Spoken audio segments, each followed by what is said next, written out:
예, 안녕하세요. 이번 시간에는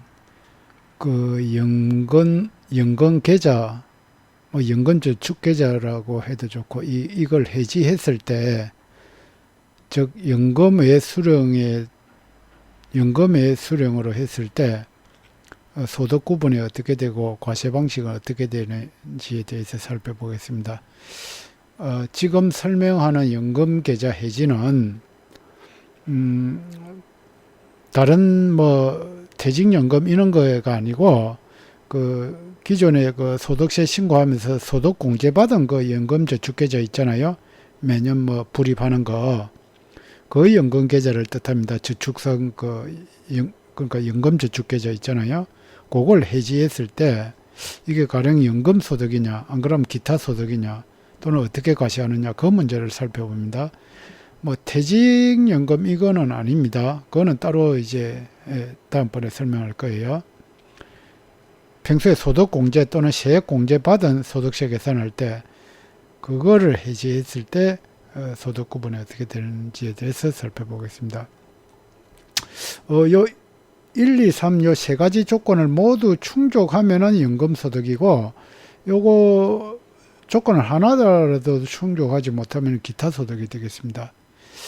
그러니까 55세 이후에 연금 수령 개시를 신청하고 난 이후에 인출을 해야 된다. 또는 연금저축 가입일로부터 5년이 경과된 후에 인출을 한다. 또는 이것도 그 한도 내에서 인출한다. 그렇게 돼가 모두 충족하면 요거는 연금소득으로 과세합니다. 그런데 이 한도 내에 인출은 어떻게 한도를 산정하냐면은 연금계좌 평가액이 있습니다. 이거는 금융기관에 조회를 하시면 나옵니다. 그거에 120%에다가 1- 연금 수령연차 행거를 나누어 가지고 그 한도 내에서 인출을 해야 됩니다. 근데 여기서 말하는 연금 수령연차라는 거는 연금 수령연차가 11년 이상인 경우는 이게 마이너스는 제로가 되겠죠. 그때는 한도가 없는 것으로.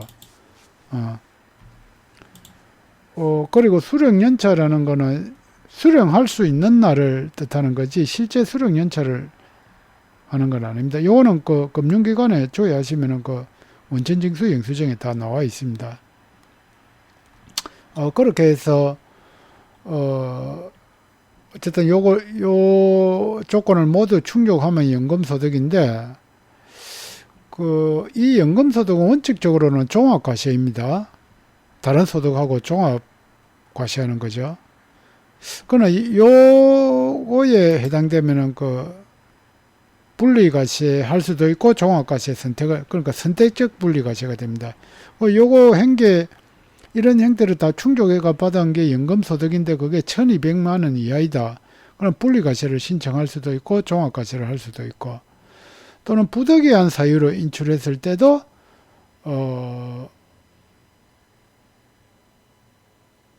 1200만 원 이하일 경우에는 그러니까 선택적 분리과세 이것도 선택적 분리과세 그렇게 되겠습니다. 여기 선택적 분리과세인가? 여기 보시면은 이 분리과세 연금소득을 보시면은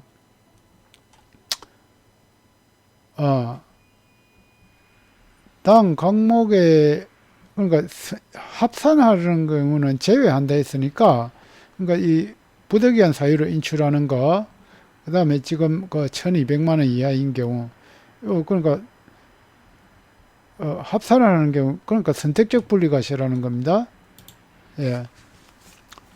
그래서 1200만 원 이하인 경우나 부득이한 사유로 인출했을 때는 분리과세를 할 수도 있고 종합과세를 선택할 수도 있습니다.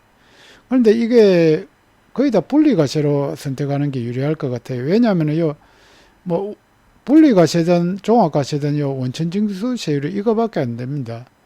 이거 가령 5% 원천징수 됐는데 다른 소득이 조금이라도 있으면은 그게 최하 6%부터 시작하잖아요. 그러니까 종합과세가 유리할 게 없겠죠. 그런데 만약에 사업소득이 결손이거나 그런 식으로 됐을 때는 합산하면 이거 다시 찾아 먹을 수가 있겠죠.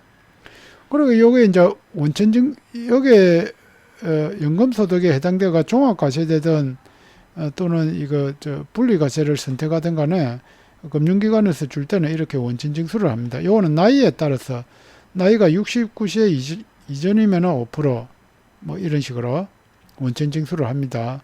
근데 웬만하면 이 분리과세 해당이 된다면 분리과세로 하는 게 유리할 것으로. 그런데 이 부득이한 사유는 어떤 게 있냐면은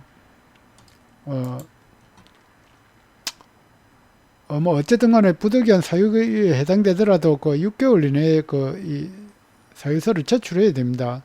사망 또는 해외 이주, 천재지변, 그 다음에 뭐 3개월 이상 요양을 요하는 것, 질병 부상으로 부양가족을 포함해서 또는 가입자 본인이 15일 이상 입원 치료가 필요한 재난, 뭐 또 파산, 개인 회생, 영업 정지 뭐 그런 게 있습니다.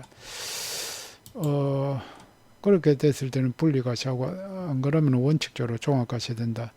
그런데 이제 그 외에 요걸 하나라도 충족 안 시켰다. 그런데 이제 55제 그러니까 요 연금 개시 전에 이제 해지했다든지 뭐 어쨌든 간에 요걸 세 개 다를 충족 못했을 때는 기타 소득이고 15% 무조건 분리과세. 이거는 뭐 선택적 분리과세가 아니고 무조건 분리과세입니다. 그렇게 됩니다. 예. 어쨌든 간에 연금저축 계좌를 해지했을 때 연금소득이냐 기타소득이냐 이거부터 구분해야 되는데 과연 요걸 충족했냐 안 했냐 그걸 보고 따지시면 되겠습니다. 근데 이거 법조문 보고 이거 판단할 때 굉장히 좀 구분하기가 힘든데 어쨌든 요거 세 개를 모두 충족했느냐 안 했느냐 그것만 보고 요 물론 금융기관에서 요걸 다 알아서 파악해가지고 기타소득으로 원천징수하고 요거는 15% 분리과세 그리고 원천징수도 영수증이 나옵니다. 그리고 연금소득으로 이렇게. 그런데 혹시 이게 연금소득이냐 기타소득이냐 그게 뭐 한번 판단을 해보시려면은 이 자료를 참조하시면 되고 뭐 기본적으로는 요거는 금융기관에서 그 연금소득을 해지했을 때 지급하는 금융기관에서 요걸 다 해가 줍니다. 그런데 이제 이 내용을 기본적으로 알고 있으면 좋겠죠. 그 다음에 이제 퇴직연금 계좌 뭐 해지했을 때 그거에 대해서는 요 다음 시간에 이어서 계속 설명을 해드리도록 하겠습니다. 이상 도움이 되셨다면 좋아요, 구독, 감사합니다.